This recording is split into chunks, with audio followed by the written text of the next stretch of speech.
अमेरिकी central command का क्या बयान आया? ईरानी बंदरगाहों की नाकेबंदी जारी, जहाजों की आवाजाही पूरी तरह से बंद है और एक आंकड़ा सामने रखा गया है। 38 जहाजों को ईरानी बंदरगाह लौटने के लिए कहा गया है। ये यूएस सेंट्रल कमांड की वो पोस्ट हम आपको दिखा रहे हैं जिसके जरिए बताया गया है कि अमेरिकन नेवल ब्लॉकेड जारी। और एक और बड़ी खबर, ईरान की अमेरिकी नाकाबंदी हटाने की मांग। ईरान के राष्ट्रपति पेजेश्कियान का बयान, होर्मुज से नाकाबंदी हटाए यूएस। ये मसूद पेजेश्कियान की तरफ से कहा गया, यानी ईरान तभी बातचीत करेगा जब पहले नाकाबंदी हटेगी। अपनी उस शर्त पर अड़ा हुआ है।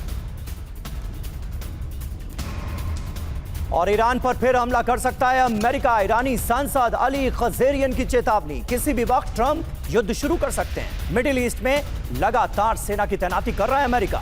सेना की तैनाती के पीछे हमले की रणनीति है।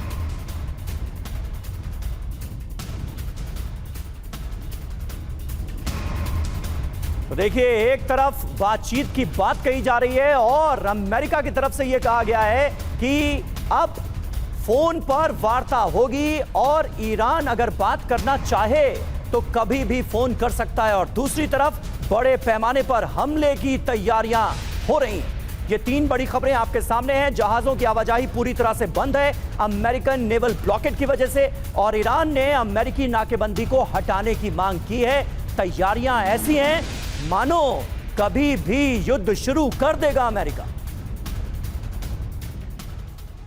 तो तेहरान से पर्दाफाश, ईरान पर एक बार फिर से हमला होगा। क्या यही डोनाल्ड ट्रंप की अब चाल है? दावा क्या है? मध्य पूर्व में लगातार तैनाती अमेरिका बढ़ा रहा है। ईरान पर किसी भी वक्त हमला कर सकते हैं डोनाल्ड ट्रंप। अली खज़ेरियन की तरफ से कहा गया, जो कि ईरान के सांसद है, उनका यह दावा है।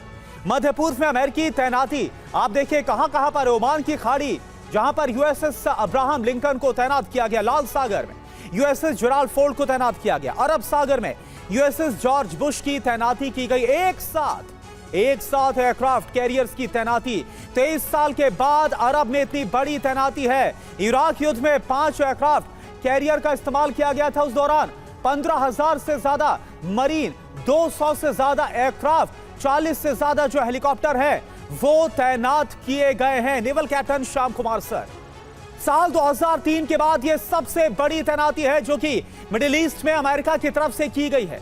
क्या अमेरिका यह चाहता है कि कनपटी पर बंदूक रखकर ईरान को राजी किया जाए? लेकिन ईरान तो झुकने के लिए तैयार नहीं है। अब आप क्या देख रहे हैं?